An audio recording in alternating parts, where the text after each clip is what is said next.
So museums and galleries are very political spaces. Obviously, we know this. And so I chose this box political to sort of think through what we're doing in this kind of environment. The conference so far has been a space for us to talk about the politics of the museum, to talk about the politics of our work, but also to talk about the way that different audiences and artists bring creative projects that are inherently political into the museum to create new meaning.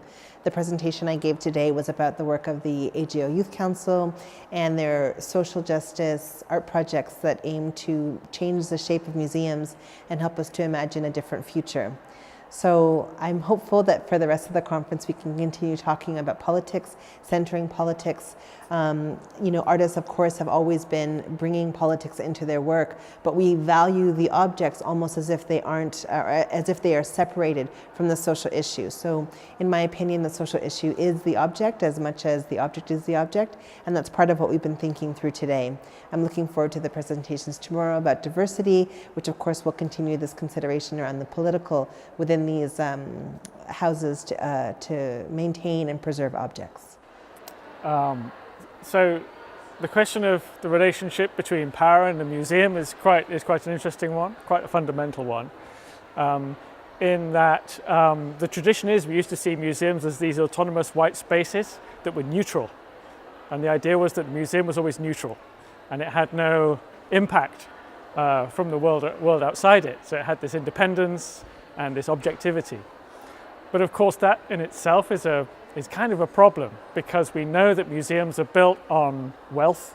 We know that they're built on success, or at least traditionally they're built on this idea of ascendant incremental increases in power, effectively. This is a situation we now find ourselves in the museums world, is that this sort of moment of rise of certainly of Western power has created an idea of the museum. But what happens when when Europe starts to lose its power?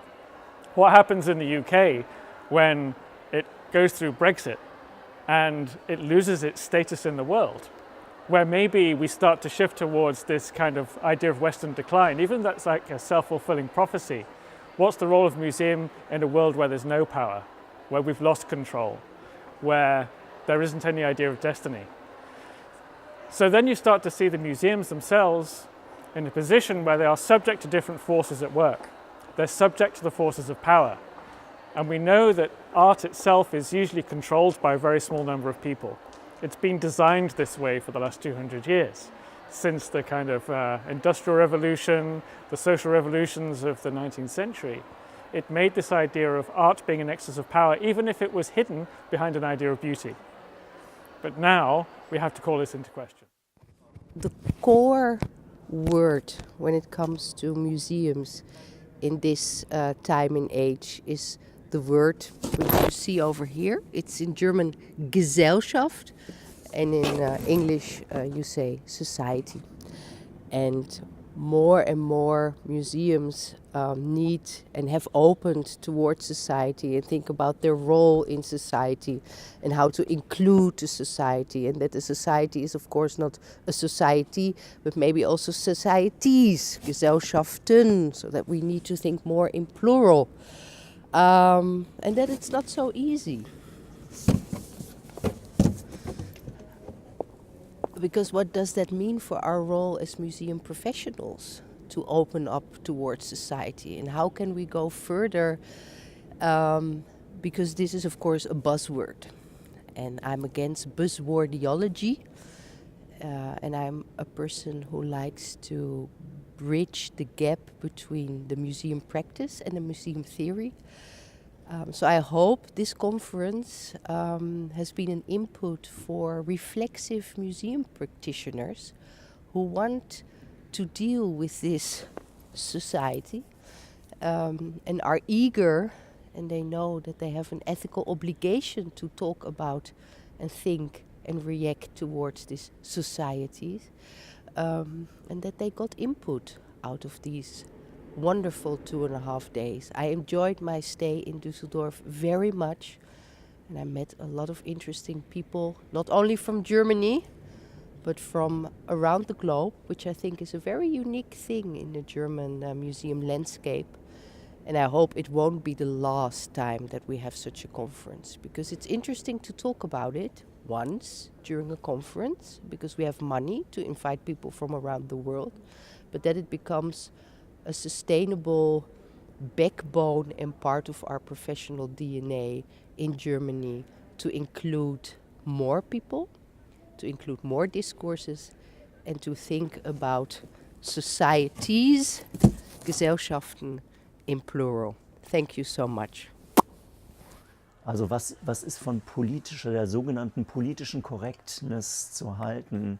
Ich glaube, es gibt ganz viel auf der Hand liegende Kritikpunkte gegenüber einer Regelung öffentlicher Angelegenheit mit Mitteln der Correctness. Es gibt viele Einwände, weil Correctness dann selbst zu einem Regime wird, das versucht wird, das man versucht auszuhebeln. Also ich meine, so bestimmte Kabarettisten beispielsweise sind ja kulturelle Figuren der Aushebelung von politischer Korrektheit. Ich erinnere mich an Harald Schmidt und sozusagen seiner jungsmäßigen Frechheit, die nie als weiße Frechheit erkannt wurde, bestimmte Formen von migrationsgesellschaftlich korrekter Redeweise unflätig auszuhebeln. Ja? Also Correctness produziert, dass manche sich bemüßigt fühlen, genau das, was als korrekt gilt, auszuhebeln. Ja? Zeigt die Schwäche der Correctness als System.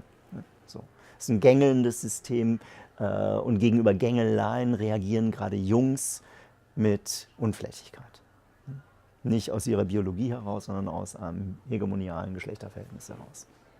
Hegemoniale Jungs vertragen keine Reaktanz, ja, vertragen nicht die Einschränkung ihrer Freiheitsräume. Da werden sie rebellisch, ja, und komisch zum Teil.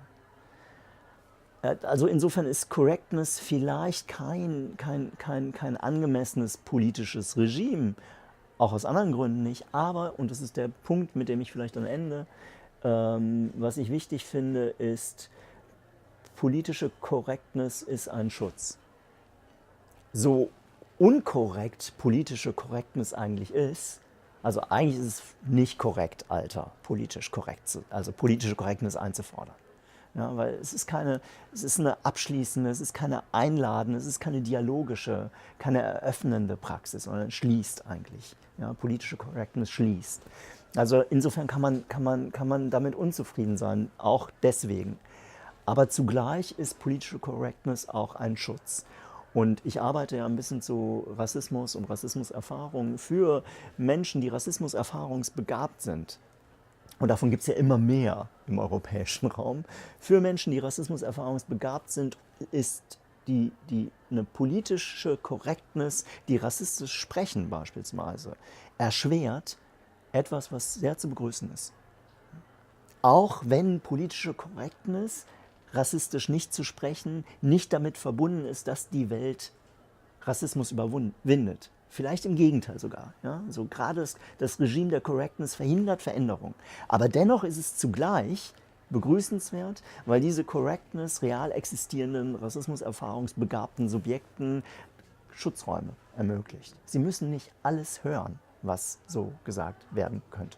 There's an assumption by many people that museums have a lot of value, a lot of cultural currency.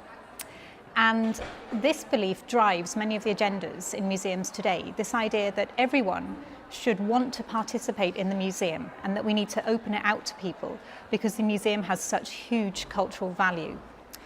It also drives this idea that people outside of Europe and the US should have museums because then they are able to access these institutions that have such value. And I think we need to stop and rethink this idea and consider, where does this idea of value come from in relation to the museum? Who has constructed this idea? And why do we assume that this value is a value shared by everyone in the world? This connects to bigger ideas of the universal that is propagated by institutions such as UNESCO. I live in Qatar in the Middle East.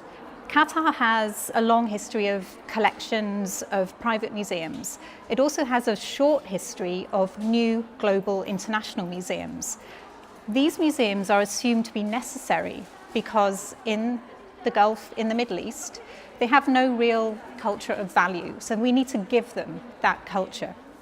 These new museums have been received with some bafflement by the local population, simply because they don't understand why they've been imported into their countries when their own culture is so rich.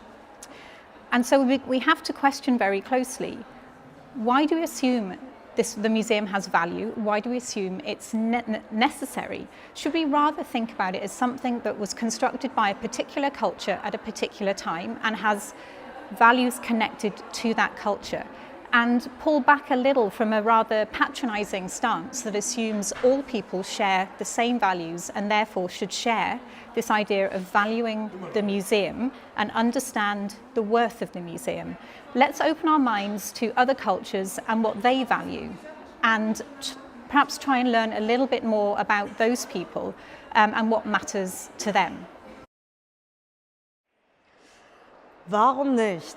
Warum nicht Veränderung zulassen? Warum keine Kritik so zulassen, dass Veränderung möglich ist? Warum sich nicht bis zu den Grundfesten der Museumsstruktur kritisieren lassen? Und warum vor allem nicht einfach machen? Das heißt, hier fehlt eigentlich noch das dritte Wort, das Machen. Warum nicht einfach machen? Warum immer Konferenzen? Warum viele Texte darüber schreiben, wie es sein sollte und nicht machen?